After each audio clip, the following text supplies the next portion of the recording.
right, guys, here we are for our patron episode of the month. Coming at you a little bit late in the month, but but yeah, there was a lot going on. Yeah. But hey, this was a fun one to do. We took a look at who has the worst episode, Buffy the Vampire Slayer or Supernatural. This was actually really fun. I enjoyed this little assignment we came up with. I enjoyed it a lot too. And specifically, we took a look at the episodes, the Buffy episode, season 4, episode 5, Beer Bad, and the Supernatural episode, Bugs, way back in season 1. Which is crazy because when I remembered Bugs, I thought it was in like season 2. Really? Yeah. I don't know why I remembered it like being later. And then I went back and I was like, oh God, this was really early. Mm-hmm. What was it like going back to a season, just like in general? They're such going babies. Back to season 1 episode. Right? They're such oh my little God, babies. Jensen Yes. They're skinny. looks, yes, like not, because like they're just like skinny. Yeah, no, they're not and like they're still gangly or buff. anything. Yeah. Like fucking Jared like kids. gained a bunch of pounds, a bunch of muscle. Yeah. What is the difference in his weight from season 1 to season 4? He just like beefed up. Yes. I feel like got even more gigantic.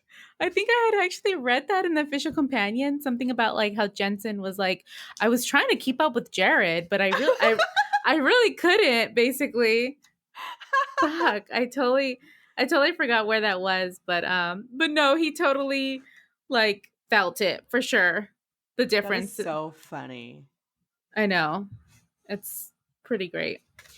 Well, yeah, there's definitely a difference. Mm-hmm.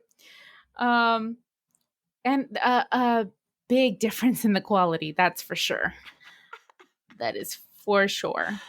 I just was watching it and was just like, God, it's so bad. It's so bad. I don't regret our placement of it in our ranking or anything. It's not good. No, it deserves that spot for sure. If you guys don't remember, listeners, it's at the very bottom of our ranking, and it's probably going to stay there forever, if not for a very long time.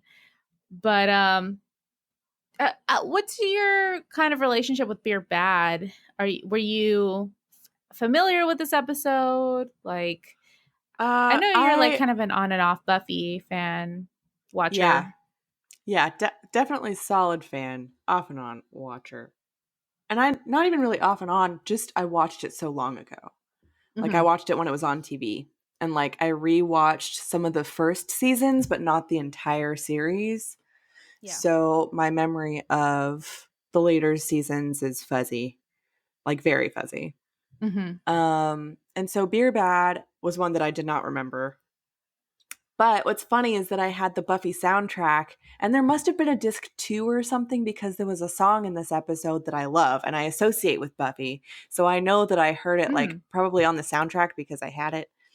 Was it like an actual song, or like was it the Veruca song? No, it was an actual song. Because I have that on my Spotify. Well, I looked for it on Spotify and it's not on there, but I found like YouTube videos of it and it's on Google. Like it's a song, but it's not on Spotify. It's under another name. I'll send it to you. The one that you have? Yeah. Yeah, the Veruca one. Were you talking about No, this is someone different. Yes. I'm talking about the one that I like, that I know. Off of the soundtrack. And it was by Kim Farron and it was called Nothing But You. And it's the one that plays when they're all in the bar and like becoming stupid and Xander turns on the jukebox. And it's that song. And then she's like, what is this? Music. Me like. Box, make noise. Yeah. Music, beer. No, well, the Veruca one is from an actual artist called THC. Oh yeah, I saw that too. I think that was also on the soundtrack. I know. And maybe it's just terrible. Maybe it's awesome. I don't know, but I love it. I mean, it was 1999. That's all Yeah, we can say. I feel it. What do you want Um from 1999? You know? I I'm I'm different in like I watch Buffy all of the seasons every year if I Yeah, can. you have like an annual watch. I do. And season 4, I think I've mentioned to you, season 4 is that, and season 2 are the seasons that I rewatch the most. Like when I want to, do laundry and just put on a Buffy episode or something, I always end up putting it on those 2 seasons, even though season 4 has the worst big bad. And it also has the worst episode, Beer Bad. Um, but I actually like I don't skip this episode. You I know? mean, yeah, and I can see why. I don't want to get like too far into it if you want to like read the synopsis so that people know like what we're talking about, because I want to like my thoughts about it, my general feelings are like it's broken into 2 episodes almost. Yes. Yes. It's Well, weird. let me do that. So, if you've never seen Buffy, or if you haven't seen it in a long time, this might give you some more information about what this episode is about. So Buffy is still hurting because Parker, this fucking douchebag, that's not in there, I added that, dumped Prick. her after a night together. In the real world, Xander gets a job as a bartender with a fake ID and has to endure the insults from students. He gets to test his empathy skills with none other than Buffy, who then proceeds to get drunk on Black Frost beer with 4 college boys. When her 4 drinking buddies turn into violent Neanderthals, he finds out that the owner of the pub has been brewing the beer as revenge for 20 years of college kids taunting him. That's the main gist of the episode. But what They turn happens into after that? cavemen because of the beer. Yes, That's that's the what we're gist. dealing with. Yes, That's just just so the you, monster of the yeah. week. Um, Meanwhile, Willow confronts Parker with what she says he has done to Buffy. The 4 Neanderthal students burst into the room, knock Willow and Parker unconscious, and start a fire that rapidly burns out of control. Xander catches up with Buffy, and when they see the smoke, they rush to help. Though afraid of the flames and unable to figure out how to use an extinguisher, Buffy saves Willow and Parker. In the end, Parker thanks Buffy for saving his life and apologizes just the way she had dreamt, just to get knocked unconscious by Buffy's club. Yeah. Yeah. It's really good. It's just so bad, that part of it. But I feel like there are a lot of great parts of this episode. Yeah, I agree. So, like, what I was going to say is, like, there's kind of a long part of the episode where there are no cavemen. It's like before the cavemen thing starts up. Mm-hmm. And I actually liked that whole part. Mm-hmm. Like, they had good, the characters were good. That was on point. The dialogue was good. And like it was kind of goofy, but like goofy in that like great Buffy way. And John has not seen Buffy before, and he watched this or the first part of this episode with me. And I was like, just so you know, heads up, this is like a really not good episode. So This don't is judge not Buffy. representative. Right. Yeah. Don't judge it on this episode. And he was like, okay. But even he was laughing. Like he enjoyed what we watched. Mm-hmm. And Did like he that love the whole line nothing can defeat the penis? yeah, he was like, what? And that whole thing where she's like imagining saving Parker in her head. And Yes. she does like the scenario at first where like she saves him. But then when she comes back to it later and he's like got this open button down shirt and he's holding flowers and a pint of ice cream and like proclaiming how grateful he is. It's just awesome.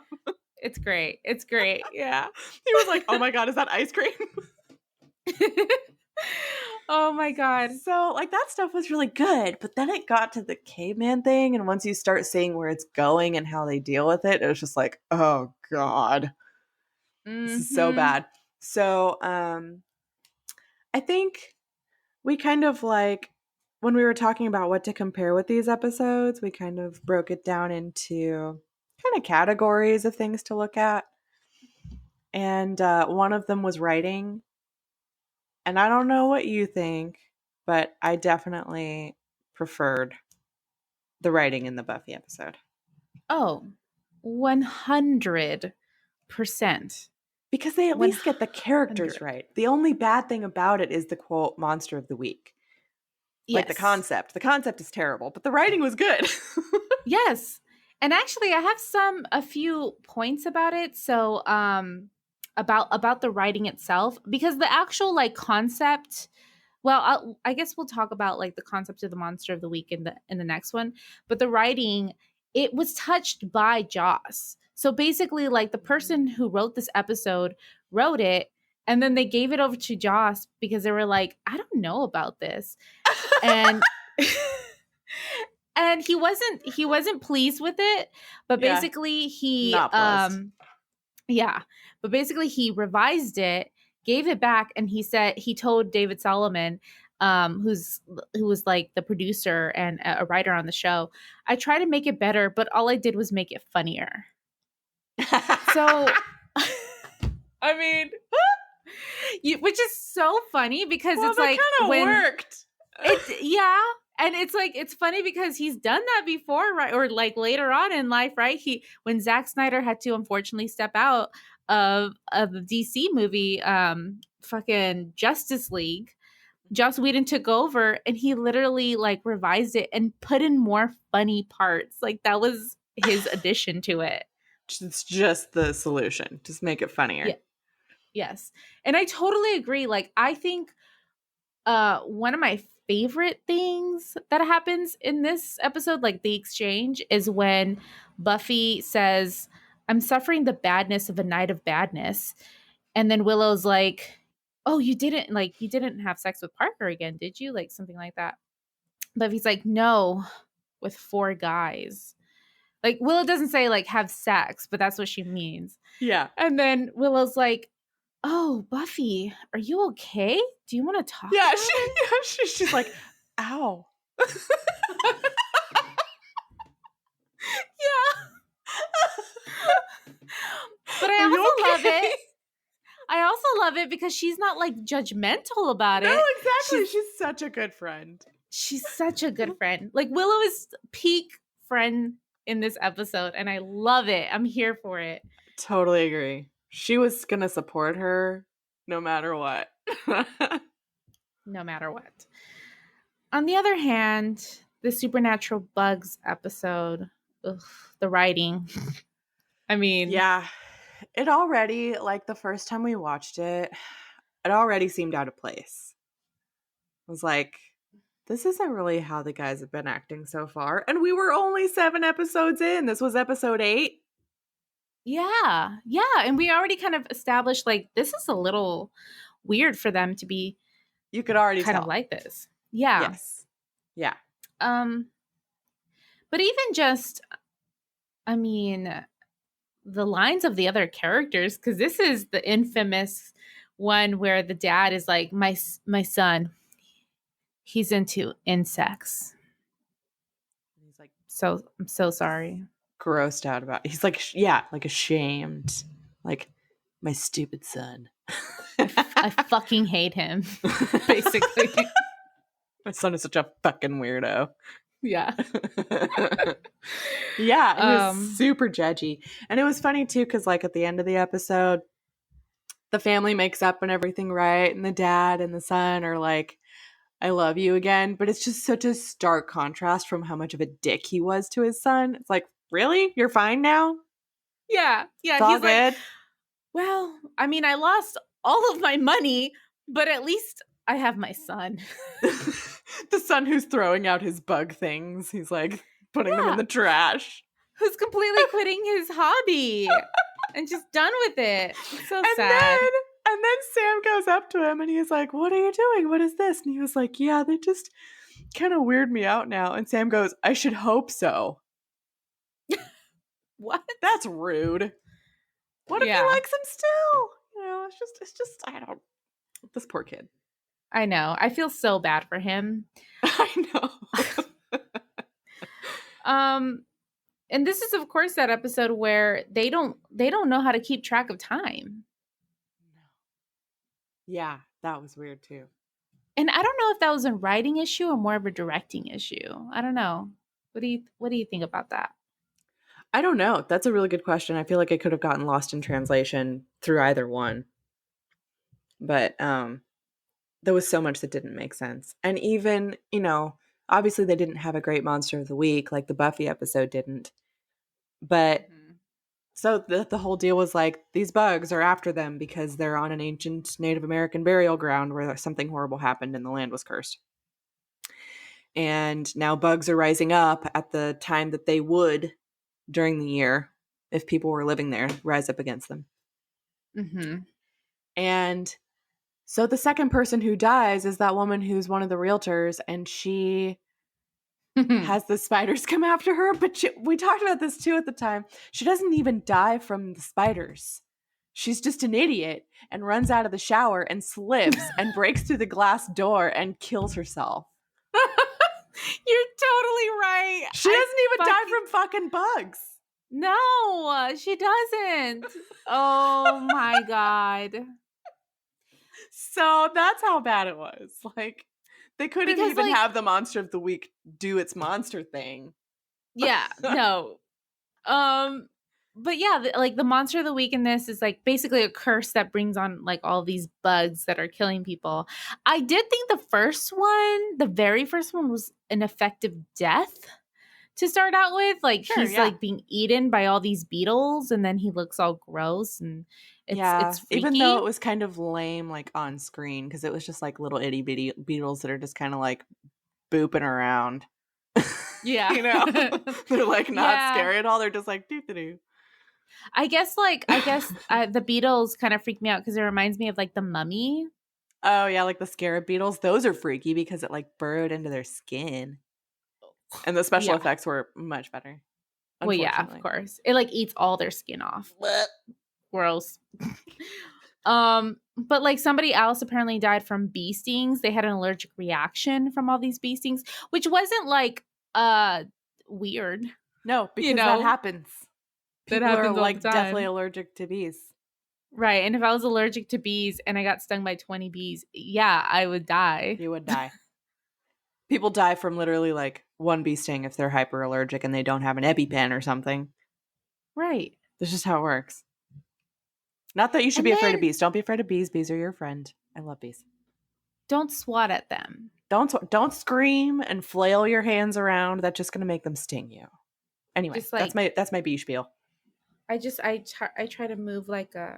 Yeah, just real slowly like, can you not be on me? Like a flower. But did you notice that right before she died with the spiders or her idiocy, that she turned on the TV and it was talking about like there's been an increase of mosquitoes in the West Nile virus or something like that? Yes, I did catch that. It's like bugs on the TV too. This isn't like a global thing though, or like even a local thing. It's just in their neighborhood. Literally just on that like piece of land. So why are we watching this news story? They were reaching. Yeah. Agreed. Really reaching. Yeah, It was just rough. And there was that whole part where Sam and Dean were like in the forest with the kid and they were following him and they have that like argument about dad in front of him.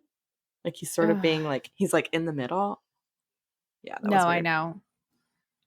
I know. And much more public than they usually are and dramatic. Like they're not that dramatic. They're just dudes. Yeah, and I still really hate that line that Sam gave, which was, well, in 2 years, something great is going to happen. Oh, yeah. College. And you're going to get away from your dad. Yeah. That's like, messed up. Calm down. Jeez. He's got no chill. No, not at all. As we can see now. Demon eyes. Demon. But so like we were kind of talking about the monster of the week, and that was kind of another thing that we decided to look at as far as these 2 episodes. Like categories. Yeah, the categories. And like I'm gonna say I think the concept of a curse, because like that's really what's underlying in this, is like it's a curse, is interesting. The execution, not so much. I completely agree. Yeah, if they had done a curse, but like it had had some other effect, like not involving bugs, that would have been cool. Yeah. And I think the biggest problem was they didn't even try. So like Dean literally says, you don't break a curse, you get out of its way. And that was like not Weird. I don't know. It doesn't jive. It wasn't no, it wasn't satisfying at all, like to the story. Well, and not to the ending. How did it get resolved again? Well, first off, Dean grabbed bug spray. He grabbed bug spray to fight it off, but they just waited out. Right. They waited it out, but which literally is why the time didn't work. Yeah. Yeah, and literally Dean had given up. He had given up. He was cowering with them, and they were all about to die. Yeah. But it just like let up because magically it's no longer like that time period where we're going to try and avenge our ancestors' deaths. It's dawn. Right. That's so stupid. I know. That's dumb. And I know we had done this on that episode, but I tracked it again, and like Sam and Dean on their way over to that house, it's 10 p.m. Like they say that. And then no fucking way. Why didn't they just make it later from then? I don't know. Well, that would have solved everything. Maybe it's because they were like, they said at midnight this is gonna happen, right? So once they get there, it's midnight, and they go like, oh shoot, it's midnight, the bugs are coming, and then they start coming, but literally 5 minutes. Yeah, Christine. Yeah, I don't know. 10 minutes. Like, it's like 6 a.m. It could have not have been 6 hours. Yeah, it's 6 a.m. There's no fucking way. Sunlight is coming. It's ridiculous. It's ridiculous. Why would that ever work? That's not. You know, if you're gonna have something that's like reliant on the sun coming up, you kind of have to like make everything else leading up to that make sense. Even if that means like not specifying any time frames. Like maybe we don't know what time it is, and that's fine. We can just assume it's fucking late. Exactly. I don't. Have we learned nothing from Hocus Pocus? Exactly. They could have just simulated sunrise with their headlights.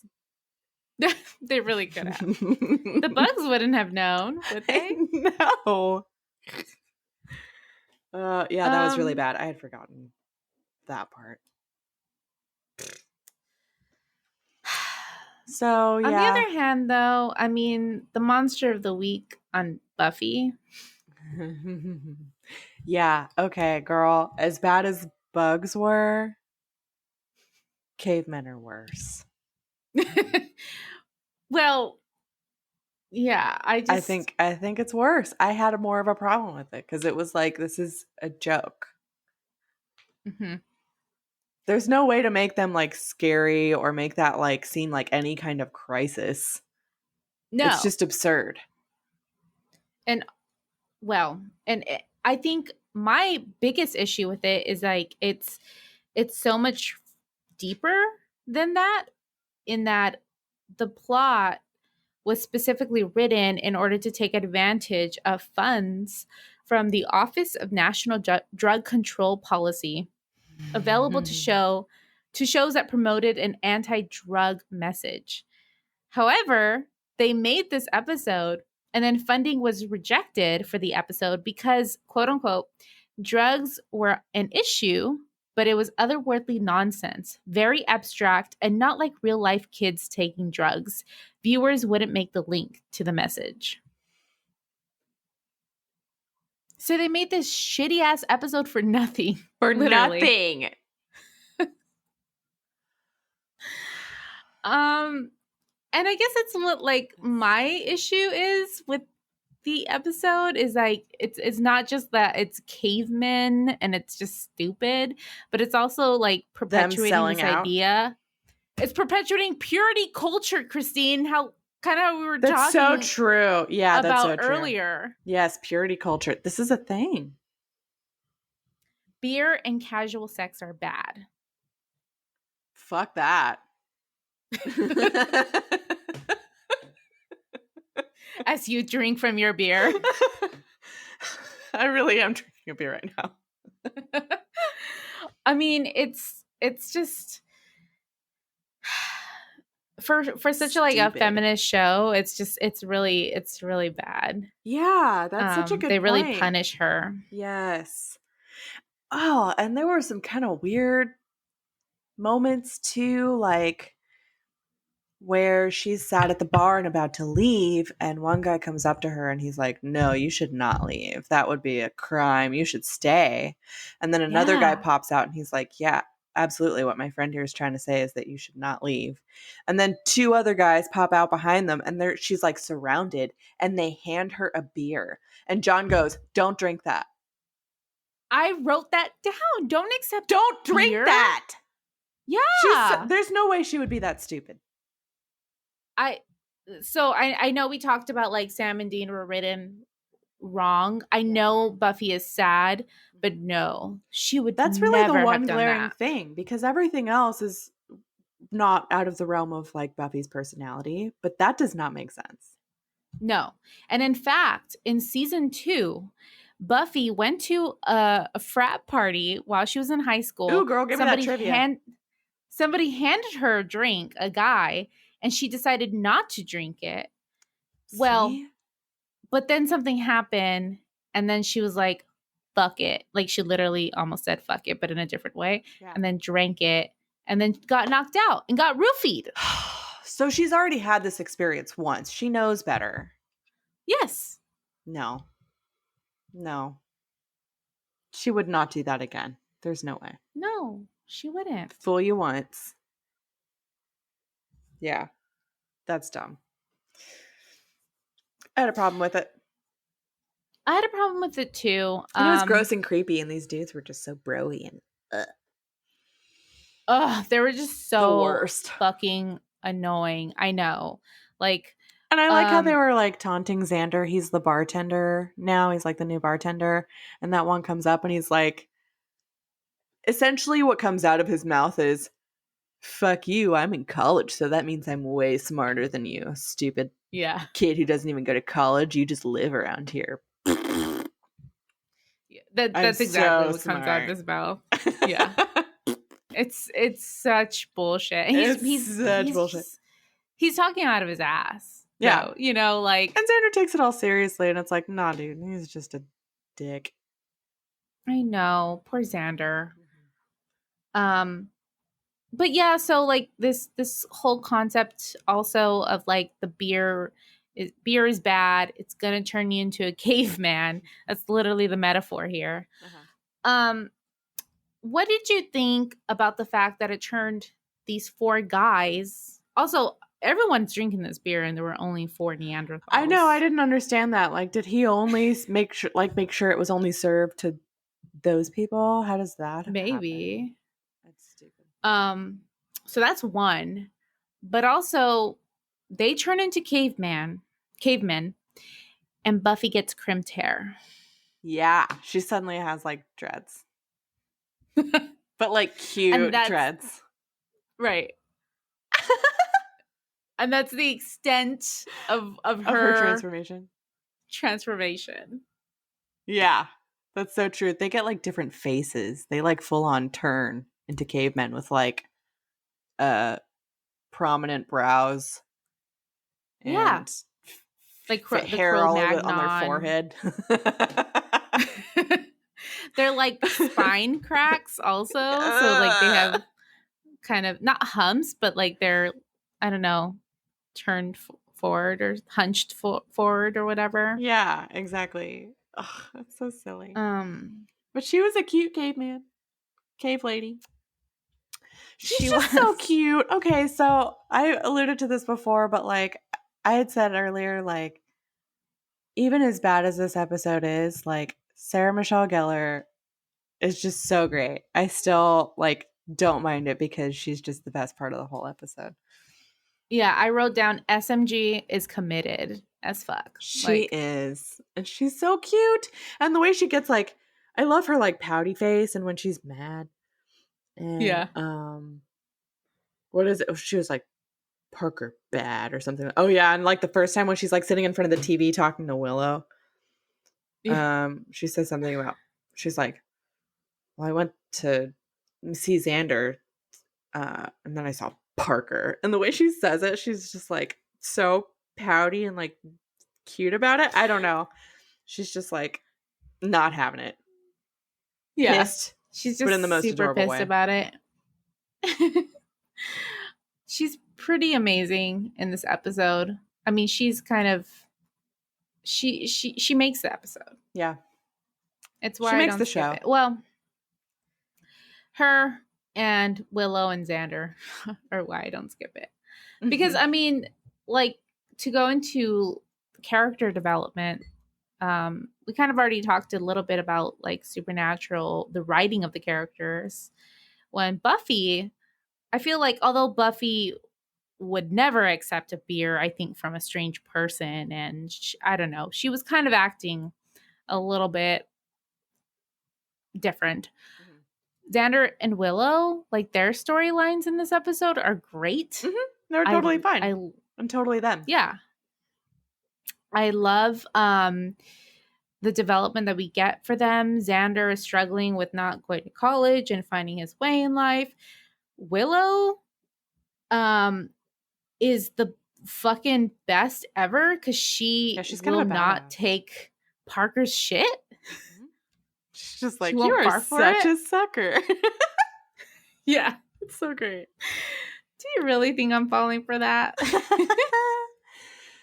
And I like the way that she dealt with Oz too, because he's like acting weird and all into this Veruca lady. But they just kind of have this awkward conversation and she's like, okay, bye. I'm leaving. See ya. Yeah. And then she just leaves and he's kind of like, what? But she just does what she's going to do, does whatever she wants. Yeah. And again, was a really good friend. A really great friend. Even when Buffy sometimes isn't. Yeah. Yeah. But one thing that Xander did do that I was like, no, Xander, this is not like you, is when Buffy got like super drunk, he well, first off, she's like drinking with a bunch of guys and he's like fine with it, not worried about her. And then also he sends a drunk Buffy walking home alone. Yeah. Irresponsible. And not like him because he's always all over her. Yeah, he's always like overprotective about her. Yeah. So just a note. No, that's true. Good point. Since we were talking about the cavemen, I was going to say too, like one of the other tropes, I guess, or things that was used with the cavemen that I thought was so stupid was the fire that they made. And it's so dumb because isn't like the stereotype usually that like cavemen like couldn't make fire? But I mean, obviously they had that breakthrough at some point, but yeah, they did. Like these cavemen are just like, yeah, we're cavemen. Let's go make a fire. What?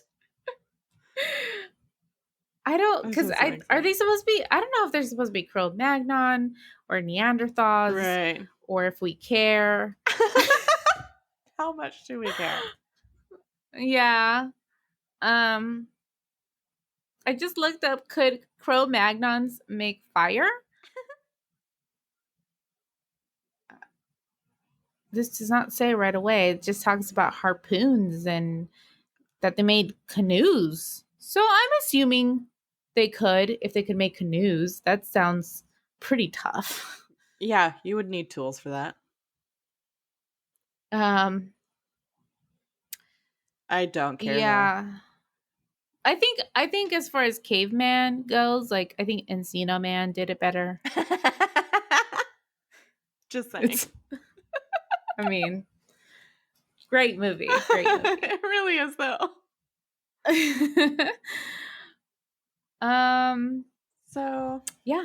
yeah, I guess okay, so the other thing we were gonna talk about was character work, but we've talked about that too. Like Yeah. just kind of how we felt about the characters. Y'all Yeah, get there the wasn't idea. much. I know, I'm trying to see if I had any more about supernatural character work. Not really. I Oh, think there we was one touched on cute thing. it. Well, I think the kid, first of all, was the best part of the whole episode because Sam and Dean were not really acting like themselves. Um, we did get the one cute thing that Dean did when they got to use the steam shower in the house, which really doesn't make sense because no one's fucking living in that house, and I'm sure utilities were not connected, so it would have no water. I'm just saying. But Thank you for saying that. Thank you. Yes. that's Correct. So, Yeah. so there's that.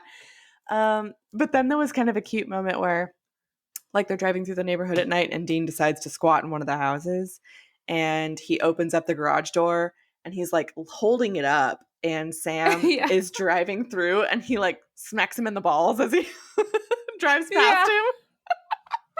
I think I missed that the I- first time we watched it. I know. I don't think I caught that at all. It was pretty But funny. I did enjoy it. It was interesting to see like Jensen has always been so great. He's always been on top of it. And I remember, and I still feel it, that we were really hard on Jared's acting. Mm. And I definitely think he's improved a lot. Yeah. Oh, I totally agree. Mm-hmm. And I don't know if it was just, I don't know, like trying to get used to the character and stuff. But I mean, it's so different. Yeah, he's really in it now. Yeah. Maybe for one of these, we need to watch a Gilmore Girls episode just so you can see baby Jared. That'd be fun. That would be great. I'd be down. Maybe one of our next episodes we could just compare Jared. Jared. Yeah. Yes. Yeah, totally. So I think I have some like last thoughts on all of it. Mainly on the Buffy stuff. Just one, Giles. She's blonde, walks with a sort of sideways limp. Useless. Was great. No, I loved it. It cracked me up. I started laughing so hard. I was like, what the fuck are you doing? I did kind of appreciate them trying to connect it to psychology in the beginning with the id, that we want comfort, shelter, and sex versus the super ego. But also it's kind of a stretch. Yeah. Kind of a stretch. I did make a note that I think it's really interesting that we do get to see a prehistoric Slayer, the first Slayer at the end of the season. Though, do I think the story symmetry was intentional? No. That was probably Not at all. an accident. That was not, yeah. They're not that good. And then just my last side note is that fight scene in the beginning during her daydream is one of the best, like, miscellaneous fight scenes that she has. And I've actually seen footage on YouTube of Sophia Crawford, her stunt double, like, filming that fight scene over like all of these takes of it. And I'm going to post it in the notes below because it's really badass. Okay. I love it. Yeah. Please do, because I noticed that was also really intense and awesome. And this is so funny. So when John was watching it with me, he was like, that looked a lot like The Matrix. Like, it really reminded me of The Matrix. And It came I wouldn't out. be surprised. This episode came out in November of 1999, and The Matrix came out in March. So it was totally like The Matrix had hit. Oh yeah. So that was like Like out and a thing, and I'm sure they were kind of like, oh, inspiration. yes, Yeah. Because my favorite move in that fight scene is her doing the jump and the jumping kick onto to both of them. Oh, yes, yeah, from the graveyard. and that's totally from Matrix. the graveyard, Yes, or gravestone. Yes, yeah, girl. yes, it's so good, and they totally do that shit in the Matrix. Yeah, they do. But it was awesome. That was a really great fight scene. So they should have just like pulled some Matrix moves the whole series. Mm-hmm. But I love the Matrix. Me too. So good. Oh, there's a new one coming out. Yes. In like So 5 years or something, probably. Whatever. Probably. Do you have any last thoughts before I guess we give our final ranking? Yeah, not really. That kind of summed it up for me. I really just kind of want to give my final ranking because it just kind of reveals how I feel, I guess, about all the episodes. Okay. Well, so I guess let's start from writing. Sure. Who do you think had the worst writing? I think the Supernatural episode did. I completely agree. Supernatural did for me as well. Strike one. Yep. What about Monster of the Week? I do think that the Buffy episode had the worst Monster of the Week. The cavemen were really hard for me to get past. We might not need to go to I want to say celebrity deathmatch. A celebrity deathmatch between you and me. Because I agree with you on that one as well. Buffy had the worst Monster of the Week. It's disappointing, you know? But like I said, like I just wanted to differentiate that because I felt like it was pretty like contained. Like that was definitely the worst part and everything else was fine. Kind of enjoyable. Yeah. It like I guess what it is the Supernatural one could have been saved with better writing and more attention, and the Buffy one, like even if they had, I mean, Joss took a look at it and he was like, well, fuck. I mean, what do fucking, I can't do anything with this, right? Yeah. So, what does that tell you? mm-hmm. And the character work. I think the Supernatural one was worse. It was so much worse. Because at least the Buffy one had some great Willow and Xander. Yeah. And Buffy moments. And Giles walking with a sideways limp. Yeah. So stupid. I know. I just love it so much. It cracked me up. I just love Giles. And that was a funny part where like Giles kind of tried to talk to her like she was still like aware and Buffy. And she started to get like mad. Yeah. And Xander was like, yeah, please don't piss off the caveman Buffy. Like the priest. I know. I think my favorite like caveman Buffy line was Buffy strong. Oh no, she goes, yeah, she like Buffy smacks strong. her chest. He's like, yes, Buffy's strong. And then she smacks him. Oh, yeah, that was really good. Oh, my God. She's like, bye. But, okay. Yeah, so after clearly. that discussion, I think it's very clear. Supernatural Bugs, worst episode. Worst episode. Yeah. I mean, yeah. I mean, you can't get past it. And at least we kind of had some confirmation, even from the show writers themselves, right? As meta as it's gotten recently in, was it Monster at the End of This Book? Yeah. Where he alluded to the fact, acknowledged the fact that Bugs was a terrible episode, just bad writing. And they were like, I'm so sorry. Y'all had to live through that. Yeah. They basically told it like that. Pretty funny. Well, yeah, good discussion. That was really fun. That was fun. I know. I like these comparisons. I know. We're going to have to find more like that. I have more down the line, especially once we get done with season 5. Ooh. But yeah, this is a lot of fun. And I hope you guys enjoyed that as well. Go watch Buffy. Yes. Watch it. When are we going to start the Buffy podcast? Oh, God. Well, in like another 5 years when we're done with this one. Right. All right, guys. Thank you for listening. Bye. Bye.